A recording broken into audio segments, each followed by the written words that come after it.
저 멀고 먼 옛날 험준한 백학산 자락 아래 파도 소리가 자장가처럼 들려오는 작은 어촌 마을이 있었습니다. 그곳에 연화라는 이름의 어여쁜 소녀가 살고 있었지요.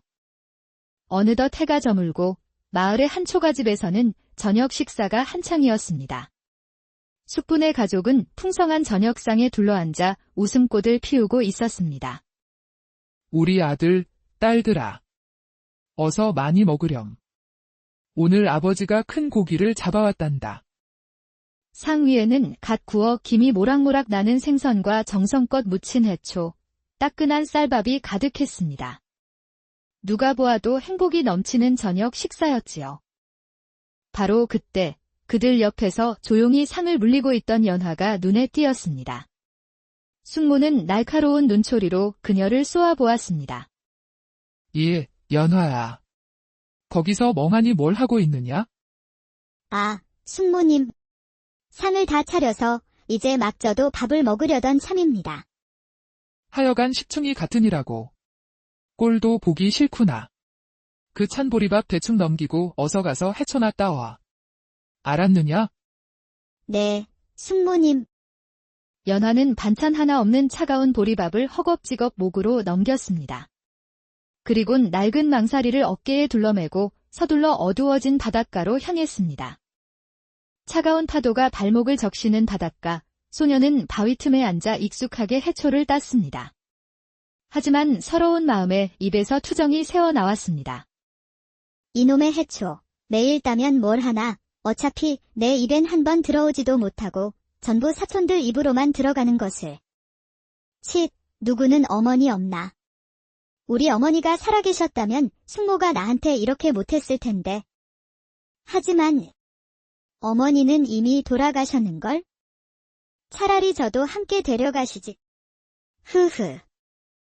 10살 남짓한 나이에 부모를 여의고 숙부집에 얹혀 사는 연화. 부모 품에서 어리광 부릴 나이였지만 그녀의 하루는 고된 식모살이와 해초 따기로 가득 차 있었습니다. 그렇게 홀로 눈물을 훔치며 해초를 따고 있는데 등 뒤에서 다정한 목소리가 들려왔습니다. 연아. 놀라 뒤를 돌아보니 그곳엔 한 소년이 서 있었습니다. 소년의 손에는 모닥불에 갓 구운 조기 한 마리가 들려 있었지요. 연아야, 이거 먹어. 오늘 조기가 아주 실하게 잡혔어. 소년의 이름은 무영. 연하처럼 일찍 부모를 여의고 홀로 고기잡이를 하며 살아가는 소년이었습니다. 그런 처지에도 무영은 연하를 마음에 품고 매일같이 자신이 잡은 생선을 가져다 주곤 했습니다. 내가 너랑 같이 다니지 말랬지? 부모 없는 것들끼리 몰려다닌다고 동네 애들이 놀린단 말이야. 그래도 내가 밥도 제대로 못 먹고 일하는 게 걱정돼서. 누가 그 비린내 나는 생선 먹고 싶대. 가서 너나 많이 먹어. 저기 이미 불도 피워놨는데. 가서 같이 구워 먹자. 정말 맛있을 거야. 알았어. 대신 이번 한 번만이야. 다음부턴 절대 가져오지 마. 알았어. 부모 없는 두 아이, 연하와 무영. 그들의 삶은 하루하루가 고된 생존이었습니다. 하지만 둘은 서로를 의지하며 누구보다 굳세게 살아갔습니다. 연아야, 오늘은 바닷바람이 거세다니 조심해야 해. 나는 바람 좀 분다고 넘어질 사람이 아니거든. 너나 조심해. 괜히 무리해서 그물 끌지 말고. 피 한 방울 섞이지 않았지만 그들은 이미 서로에게 세상 전부인 가족이었습니다. 연아야, 우리 나중에 어른이 되면 꼭 같이 살자. 같이 살긴. 너랑 살면 지금처럼 배고르며 살 게 뻔한데 내가 미쳤다고 너랑 살아? 아니 왜? 그때도 지금처럼 내가 매일 물고기 잡아다 주면 되잖아. 너 그렇게 말해놓고 나중에 예쁜 여자한테 홀랑 넘어가기만 해봐. 그럴 리 없어. 나는 평생 연아 너 곁에만 있을 거야. 시끄러워. 나중에 한번 생각해볼게. 시간은 빠르게 흘러 두 아이는 어느덧 성인이 되었습니다. 식모살이하던 연화는 마을 총각들의 마음을 설레게 하는 어여쁜 처녀로 뱃일을 하던 무영은 늠름하고 다부진 청년으로 자랐지요. 훌쩍 커버린 두 사람은 어릴 적 함께 생선을 구워 먹던 백학산 언덕에 서서 서로의 손을 맞잡았습니다. 그리고 평생을 함께 할 것을 약속했습니다. 연아야. 변변한 혼례도 치러주지 못해 미안해. 그래도 나는 항상 내 곁에서 너를 지킬게. 사랑한다. 됐어. 우리 사이에 무슨 혼례야? 너 분명 평생 내 곁에 있겠다고 했어. 그 약속 꼭 지켜야 해. 그렇게 두 사람은 진정한 가족이 되어 새로운 삶을 시작했습니다. 희망찬 출발과 달리 삶은 여전히 팍팍했지만 이제는 혼자가 아니었습니다. 하루 일과를 마치고 돌아온 저녁상 위에는 연화가 딴 가장 좋은 해초와 무영이 잡은 가장 튼실한 생선이 언제나 함께 올라왔으니까요. 그러던 어느 날이었습니다. 그날도 늦게까지 고기를 잡던 무영은 달이 높이 뜬 밤이 되어서야 지친 몸을 이끌고 집으로 돌아왔습니다. 여보, 나 없는 동안 잘 있었어. 오늘도 당신이 좋아하는 조기를 잡아왔지. 제일 좋아하긴 무슨. 맨날 먹는 조기, 이제 지겹구만. 됐고, 가서 앉아있기나 해요. 금방 구워갈 테니. 연화는 퉁명스럽게 말했지만 그 어느 때보다 정성껏 조기를 구웠습니다. 탄 부분은 자신 앞에 두고 살이 가장 도톰하고 맛있게 구워진 부분은 무영의 앞접시에 올려주었지요. 먹을 것도 별로 없네. 뭘 그리 쳐다봐요. 얼른 먹기나 해요. 그러나 무영은 아내의 정성도 모르는지 깨작깨작 젓가락질만 할 뿐 잘 먹지 못했습니다. 심지어 밥상 앞에서 꾸벅꾸벅 졸기까지 했습니다. 아이고, 오늘따라 유난히 힘이 드네. 밥이 영 넘어가지 않는군. 먼저 들어가 잠이나 자야겠소? 이 양반아. 그래도 밥은 먹고 자야지. 괜찮아. 어서 자. 다음 날 아침이 밝았습니다. 연화가 눈을 떠 고개를 돌리는데 평소 같았으면 벌써 일어나 뱃일 나갈 준비를 했을 무영이 아직도 깊은 잠에 빠져 있었습니다. 어휴, 어지간히 피곤했나 보네. 좀 더 자게 둬야지. 연화는 혹여 남편을 깨울까 까치발로 조심스레 부엌으로 나가 아침상을 차려왔습니다. 그러곤 무영의 어깨를 흔들며 다정하게 말했지요. 여보. 웬일이래요? 평소엔 나보다 항상 먼저 일어나는 사람이 얼른 일어나 밥 먹고 일 나가야죠. 그러나 무영은 미동도 하지 않았습니다.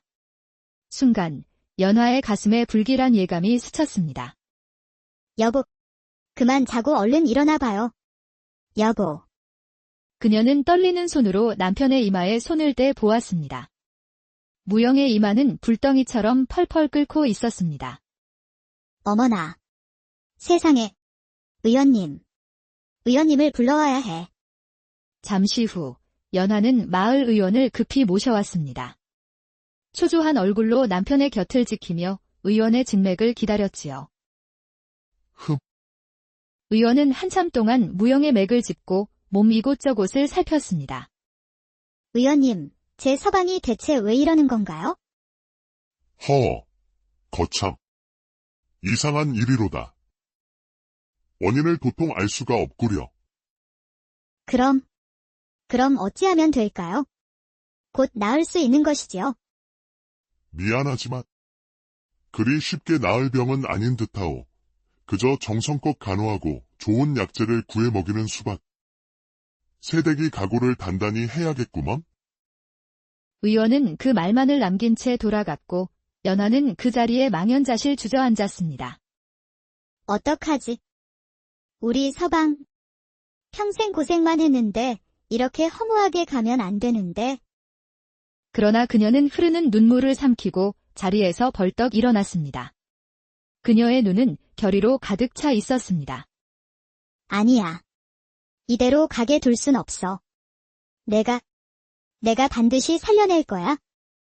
그날 이후 연화는 홀로 집안을 꾸려나갔습니다. 낮에는 몸이 부서져라 일하고 밤에는 뜬 눈으로 병든 남편의 곁을 지켰습니다. 하지만 아무리 지극정성으로 병구안을 해도 무영의 상태는 좀처럼 나아지지 않았습니다. 의원은 그저 고개만 저을 뿐이었지요. 참으로 이상하구려. 어떤 약을 써도 기운이 점점 빠져나가기만 하니 아무래도 마음의 준비를 하시는 게 좋을 듯합니다.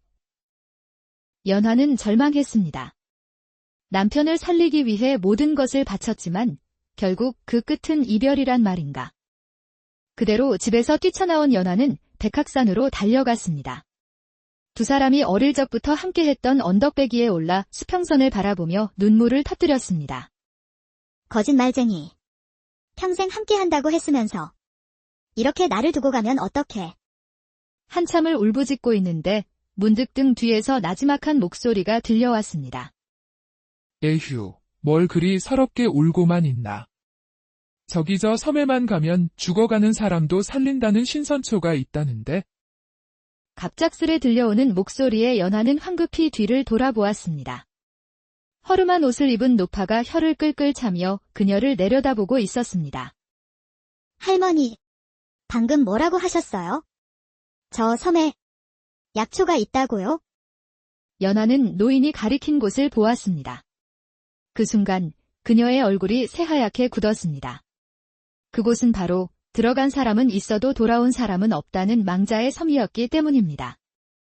할머니, 설마 저 망자의 섬을 말씀하시는 건가요? 그곳은 그래, 저 섬 저기에 가면 신선초가 있지? 그걸 먹으면 씻은 듯이 나을 텐데 왜 울고만 있느냐 이 말이야. 하지만 할머니는 그걸 어찌 아세요? 저 섬에 다녀온 사람은 아무도 없다고 들었는데요. 나는 그냥 알지. 그리고 나는 거짓말은 안 한단다. 연화는 의심스러웠지만 이내 마음을 굳게 다잡았습니다. 지푸라기라도 잡고 싶은 심정이었습니다. 됐어. 서방을 살릴 수만 있다면 못 믿을 게 뭐가 있겠어. 할머님, 그럼 그 약초가 어떻게 생겼는지 아시나요? 허허, 저기 가서 직접 따오려고. 예. 제 서방만 살릴 수 있다면 황천길이라도 다녀와야지요.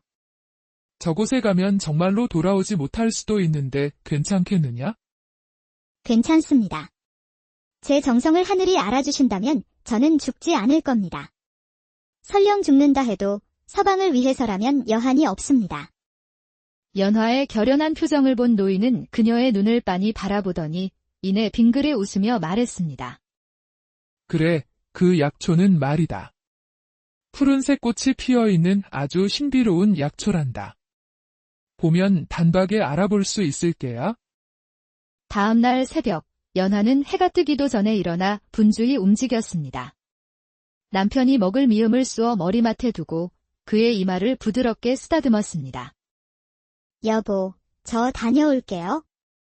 반드시 그 신선초를 구해올 테니 혹시라도 제가 없다고 먼저 가시면 안 돼요? 연화는 눈시울을 붉히며 낡은 망사리를 둘러맸습니다. 굳은 각오로 집을 나선 그녀는 작은 나룻배를 타고 망망대해로 나아갔습니다. 얼마나 오랜 시간 노를 저었을까 마침내 짙은 안개 속에 가려져 있던 망자의 섬에 도착할 수 있었습니다. 흉흉한 소문과 달리 섬은 하얀 백사장과 푸른 숲, 아름다운 새소리가 가득한 평화로운 곳이었습니다. 이렇게 평온한 곳이 어째서 망자의 섬이라 불리는 걸까? 한 가지 특이한 점은 섬 곳곳에 커다란 구렁이들이 유난히 많이 보인다는 것이었지요. 연화는 섬 구석구석을 돌아다니며 신선초를 찾기 시작했습니다. 수풀을 헤치고 바위 틈까지 샅샅이 뒤지던 그녀는 마침내 노인이 말한 약초를 발견했습니다. 세상에, 저것이 신선초로구나. 푸른 빛을 은은하게 뿜어내는 신비로운 약초. 하지만 문제는 그 위치였습니다. 신선초는 아찔한 벼랑 꼭대기에 아슬아슬하게 뿌리를 내리고 있었습니다. 내가 해초 캐느라 온갖 험한 곳을 다 다녀봤는데 이 정도쯤이야. 연화는 조금도 주저하지 않고 맨손으로 바위를 움켜쥐었습니다. 이를 악물고 벼랑을 오르기 시작했지요. 거친 바위에 손끝이 긁혀 피가 배어 나왔지만 그녀는 아랑곳하지 않았습니다. 마침내 연하는 신선초 바로 앞에 닿을 수 있었습니다. 드디어. 이제 서방을 살릴 수 있어. 연하가 떨리는 손을 뻗어 신선초를 뽑아내려는 순간 약초 뒤에서 무언가가 번개처럼 그녀를 향해 달려들었습니다. 까! 살갗을 파고드는 섬뜩한 고통. 그녀의 손등을 문 것은 붉은 눈을 가진 거대한 구렁이였습니다. 비명이 채 끝나기도 전에 연하의 몸은 힘이 빠져 균형을 잃고 그대로 바다 아래로 떨어지고 말았습니다. 얼마나 시간이 흘렀을까? 차가운 감촉의 연하는 서서히 정신을 되찾았습니다. 눈을 뜨자 끝없이 펼쳐진 수평선이 보였습니다. 내 약초. 그녀는 황급히 다른 쪽 손을 들어 올렸습니다. 다행히도 그녀의 손에는 신선초가 꼭 쥐어져 있었습니다. 아, 다행이다. 이걸로 서방을 살릴 수 있어. 안도하며 몸을 일으키려는데 이상하게도 몸에 힘이 들어가지 않았습니다. 뭔가 이상한 느낌에 자신의 다리를 내려다본 순간 그녀의 얼굴이 새하얗게 질리고 말았습니다. 그녀의 하반신이 온통 검푸른 비늘로 뒤덮인 징그러운 구렁이의 꼬리로 변해 있었기 때문입니다. 까! 안 돼. 이러고 있을 때가 아니야? 어서 서방에게 돌아가야 해. 그녀는 남은 두 팔로 땅을 짚고 힘겹게 몸을 일으켰습니다. 그리고 신선초를 망사리에 넣어 머리에 인 채 곧장 차가운 바다로 뛰어들었습니다. 얼마나 헤엄을 쳤을까? 거친 파도를 헤치며 쉼없이 나아간 끝에 연하는 마침내 마을 근처에 도착했습니다. 서둘러 몸을 일으키려는데 그녀의 한쪽 팔마저 사라지고 그 자리에는 번들거리는 비늘만이 남아 있었습니다. 이럴 시간이 없어. 더 변하기 전에 서방에게 이 약초를 전해야 해. 연하는 꿈틀거리며 필사적으로 집을 향해 기어갔습니다. 그리고 마침내 자신의 집에 도착했지요. 그녀는 힘겹게 문을 열고 소리쳤습니다. 무영 씨, 나왔어요. 방 안은 그녀가 떠날 때와 조금도 달라진 것이 없었습니다. 똑같이 누워있는 남편과 차갑게 식어버린 미음 한 그릇. 여보, 고생 많았죠? 기다려요. 내가 약초를 먹여줄게요. 그러나 야속하게도 그녀의 남은 한쪽 팔마저 구렁이의 몸으로 변해버렸습니다. 이제 그녀는 얼굴을 빼고는 모든 것이 구렁이의 모습이었습니다. 연하는 머리에 이고 온 망사리를 내려놓고 입으로 약초를 꺼내 꼭꼭 씹어 남편의 입에 넣어주었습니다. 여보, 정신 좀 차려봐요. 제발. 마침내 신선초를 전부 먹이자 굳어있던 무영의 얼굴이 서서히 편안해지기 시작했습니다. 그리고 이내 고른 숨소리가 방 안에 울려 퍼졌지요. 아, 다행이다. 연하는 환한 미소를 지었습니다. 자신의 몸이 점점 더 구렁이로 변해가는 것도 잊은 채 그저 따뜻한 눈길로 남편을 바라볼 뿐이었습니다. 무영 씨, 사랑해요. 그녀는 사랑하는 남편의 입술에 조용히 입을 맞추었습니다. 그리고 그 순간 그녀의 몸은 완전히 한 마리의 구렁이로 변해버렸습니다. 다음 날 아침, 무영은 천천히 눈을 떴습니다. 온몸이 깃털처럼 가벼웠습니다. 그는 자리를 박차고 일어나 아내를 찾았습니다. 연아야. 나 이제 다 나았어. 여보. 어디 있어? 그러나 집안 어디에도 아내의 모습은 보이지 않았습니다. 그의 머리맡에 차갑게 식은 미음 한 그릇만이 덩그러니 놓여 있을 뿐이었지요. 그날 이후 무영은 온종일 아내를 찾아 헤맸습니다. 그러나 그 어디에서도 아내의 흔적을 찾을 수 없었습니다. 글쎄, 언젠가부터 안 보이던데. 듣자 하니 새벽에 배를 타고 멀리 도망갔다더군. 병든 서방 수발 들기 힘드니까 그랬겠지. 그러니까 아내는 있고 차라리 새 장가를 드는 건 어떤가? 내가 아는 처녀 중에 참한 아이가 하나 있는데. 무슨 그런 말씀을 하십니까? 제 아내는 그럴 사람이 아닙니다. 무영은 아내가 사라졌다는 사실이 믿기지 않았습니다. 그는 매일 밤 혹시나 아내가 돌아올까 문도 잠그지 못한 채 뜬 눈으로 밤을 지새웠습니다. 연아야. 보고 싶어. 도대체 어디 있는 거야? 그러던 어느 날 밤이었습니다. 열어둔 문밖에서 부스럭거리는 소리가 들렸습니다. 누구야? 설마. 연화. 당신이. 반가운 마음에 한달음에 달려가 문을 활짝 열었지만 문 앞에 서 있던 것은 아내가 아닌 한 마리의 커다란 구렁이였습니다. 으아. 웬 구렁이야. 썩 물러가라. 에이, 저리 가. 재수없게 어딜 들어와. 구렁이를 쫓아내고 방으로 돌아온 무영은 그날 밤 기이한 꿈을 꾸었습니다. 짙은 안개 속에서 그토록 그리워하던 아내 연화가 나타났습니다. 그녀는 예전처럼 사랑스러운 눈으로 자신을 바라보다 이내 그의 입에 살며시 입을 맞추었습니다. 그런데 그 순간 아내의 모습이 갑자기 한 마리의 구렁이로 바뀌는 것이었습니다. 으아. 허. 연아야. 연아야. 놀라 잠에서 깬 무영은 거칠게 숨을 몰아쉬었습니다. 그리고 이내 깨달았습니다. 그것은 단순한 꿈이 아니라 지난밤의 기억이라는 것을. 그때 우리 집에 찾아왔던 그 구렁이가 바로 연아였구나. 내 아내를 앞에 두고도 알아보지 못하다니. 내가 그러고도 서방이란 말인가. 그날 이후 무영은 눈에 불을 켜고 구렁이를 찾아다녔습니다. 하지만 어디서도 아내의 모습을 찾을 수 없었지요.